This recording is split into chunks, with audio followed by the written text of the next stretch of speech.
defense of the unitary state of the Republic of Indonesia. The national defense system is an absolute necessity for any country to be able to defend its existence as a nation and a state, and Indonesia is no exception to this rule. This is even truer for the unitary state of the Republic of Indonesia, which is the world's largest archipelagic state, comprising more than 17,000 islands and lying between 6 degrees and 11 degrees longitude and 97 degrees and 141 degrees latitude. Indonesia's strategic geographical location, straddling between the continents of Asia and Australia, and between the Indian Ocean and the Pacific Ocean, and blessed with a large flora and fauna biodiversity, and with an abundance of natural resources, and being a very heterogeneous nation, with many races, cultures, religions, ethnicities, and languages, combine to confer strategic interest for other countries in the region, especially countries that directly border with Indonesia, including Singapore, Malaysia, the Philippines, Timor-Leste, Papua New Guinea, and Australia. While this strategic location confers large benefits to Indonesia, it can also be detrimental to its own interests, if not properly managed.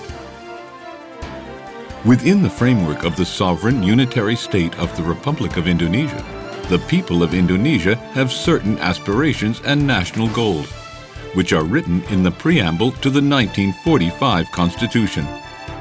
From time to time, amidst the changing strategic environment, and whether the scope is national, regional, or even global, Indonesia will always have national goals and interests that are dynamic, reflecting its national security interests, national economic interests, and national prosperity interests. In defending the state sovereignty, territorial integrity, and the safety of its people, based on Article 30 of the 1945 Constitution, the national defense and security is carried out through the Total People's Defense and Security System, or Shishan Kamrata, with the Indonesian military, or the TNI, and the national police as the core forces, and the people providing the supporting force. Shishan Kamrata is both a doctrine and strategy of national defense, relying on the entire strength and capability of the military and non-military components in their entirety and in an integrated manner. Shishan Kamrata is also a deterrent strategy, which is oriented towards the people, the territory, and in their totality. To protect national interests, Shishan Kamrata brings together all citizens in organizing the national defense, the national security, the public security, and the security of individuals. The national defense, being one of the functions of the state, is aimed at protecting the whole territory of the unitary state of the Republic of Indonesia as a unit of the national defense, and to secure the integrity and the existence of the NKRI, based on Pancasila and the 1945 Constitution. As stipulated in Law No. 3, 2002 on state defense, the national defense of the Republic of Indonesia essentially includes all of the efforts in defense that are total in nature, and which are organized based on the realization of the rights and obligations of citizens and also on the convictions of our own strengths. Every citizen, according to Article 9, has the right and obligation to participate in defending the nation, which is implemented through the national defense system.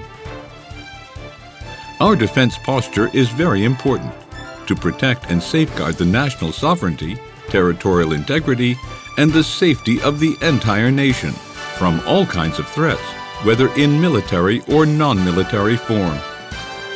A national defense system that is credible and with a high deterrence capability is necessary to deal with the threats that may emerge. Therefore, there has to be continuous and sustainable development in the strength and capability of our defense posture.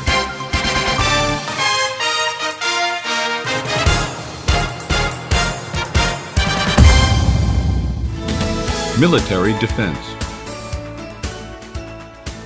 The experience of most countries around the world shows that the military force is a key that is essential in safeguarding the national sovereignty, territorial integrity, and the safety of its people. Therefore, the Indonesian military, or the TNI, being the core component, has a duty to defend the national sovereignty and the territorial integrity of the unitary state of the Republic of Indonesia by conducting military operations in war. In order to protect the honor and safety of the nation, the TNI also conducts military operations outside war, including actively participating in the preservation of global peace by sending its forces on missions under the auspices and at the request of, or at the behest of the United Nations. Besides, Indonesia also takes an active role in regional defense or security dialogues with neighboring countries, including defense affairs cooperation under the umbrella of strategic partnership and operational activities in the form of bilateral joint operational exercises with respective countries. In dealing with military threats, the TNI is supported by reserves components and by supporting components. The reserves and supporting components comprise the citizens, natural resources, man-made resources, and national facilities and supporting infrastructures, which can be deployed to strengthen the core component. The TNI, which is a defense tool of the unitary state of the Republic of Indonesia, comprises the TNI Army, the TNI Navy, and the TNI Air Force. The TNI Army, whose strength is determined by the readiness of the combat force and supporting combat force, is broken down into the Central Defense Force and the Regional Defense Force located across Indonesia. In order to anticipate present and future threats, there have to be continuous efforts in developing and improving the TNI Army so that the personnel and weaponry systems are adequate in quantity and quality.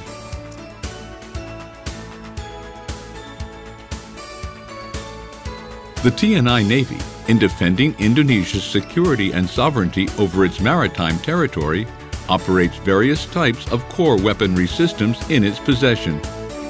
The Navy has to patrol and secure tens of thousands of kilometers of coastline and millions of square kilometers of territorial waters that surround the over 17,000 islands in Indonesia. Issues that frequently happen in Indonesian waters, such as piracy, the exploitation of natural resources, border conflicts, pollution, and smuggling must be overcome. Therefore, building the strength of the TNI Navy will continue, such as through the procurement of new and more state-of-the-art weaponry systems, so that it can anticipate and overcome various threats in the sea.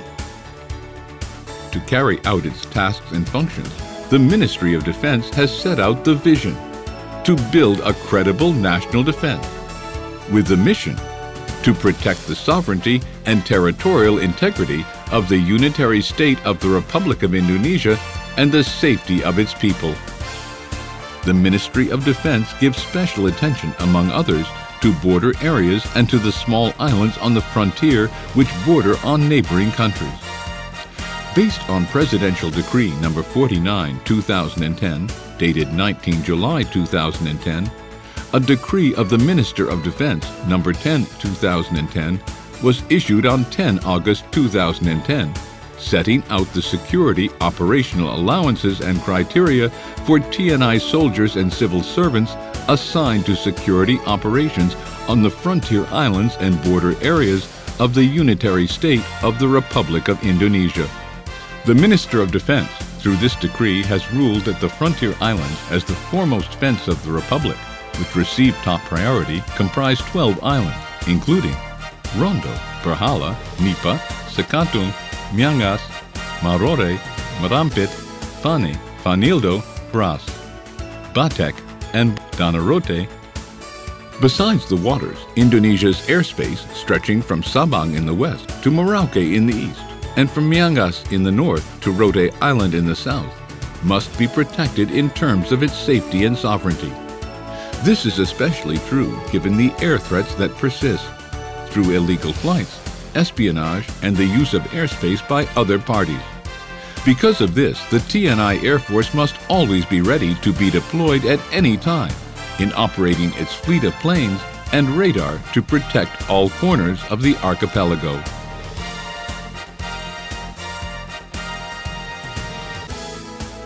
To overcome the problems in national defense, the President of the Republic of Indonesia, Susilo Bambang Yudhoyono, has stressed a policy to build the minimum essential forces by strengthening the power of the TNI Army and developing and modernizing the strengths of the TNI Navy and TNI Air Force to produce a minimum essential force level that can guarantee the pressing strategic defense needs. Through this policy, it is expected to be able to increase capacity in national defense in the military sector and to achieve the ability to deploy strategic efforts to meet the minimum essential forces requirements so that it can carry out the state tasks.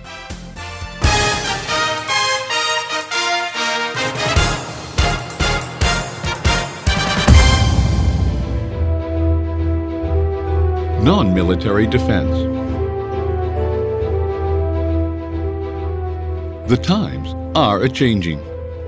Analysis of the changing strategic environment shows that the military threat from other states or traditional threats in the form of an invasion have little likelihood of occurring. Nevertheless, the likelihood of it happening cannot be ignored and must always be considered. The non-military threats frequently confronting Indonesia are factual, such as the acts of international and domestic terrorism, such as bomb attacks, theft of natural resources, smuggling, money laundering, and other types of Today, a war does not only mean taking up arms, because the definition of a war has expanded.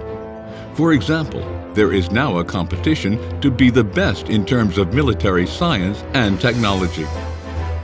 For the Indonesian people to face this, it is necessary to build non-military defense capability by empowering the entire set of national resources.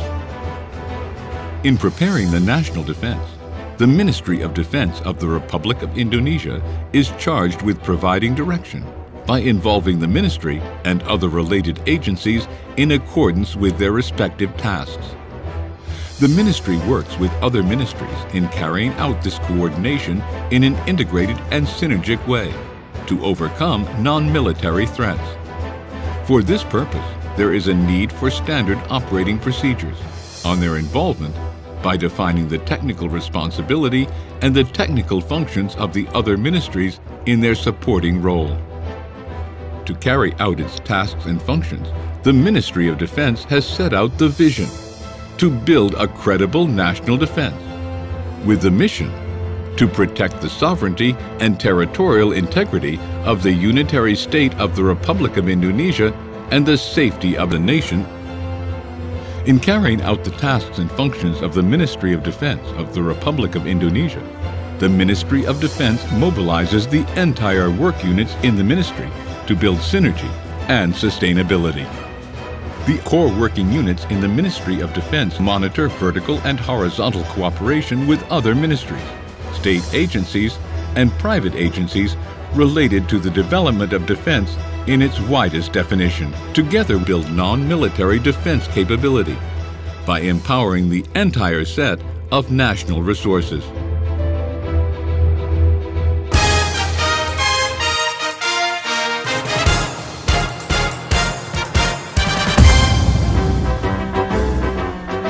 The revitalization of defense industries.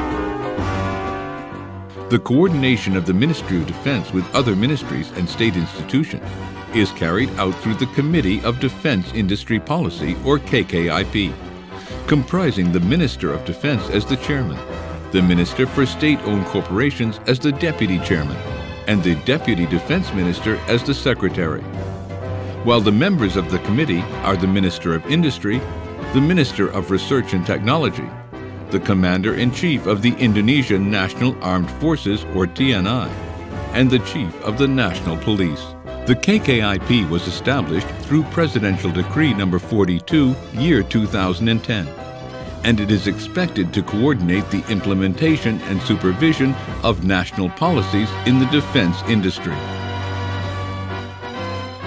Here, the state-owned defense industries, or BUMNIP, which provide defense weapon systems for the Indonesian National Armed Forces, include PT Pindad to support the land dimension, PT PAL to support the naval dimension, and PT Dirgantara Indonesia to support the air defense armament systems. Besides, there are a number of local non-armament defense supporting industries, such as PT LEN, PT INTI, PT Dahana, and PT Krakatau Steel.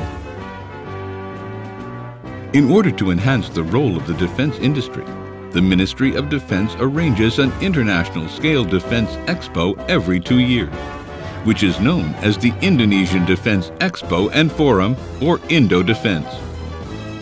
The year of 2010, Indo-Defense Expo included the 3 services, covering defense, marine, and aerospace industry events.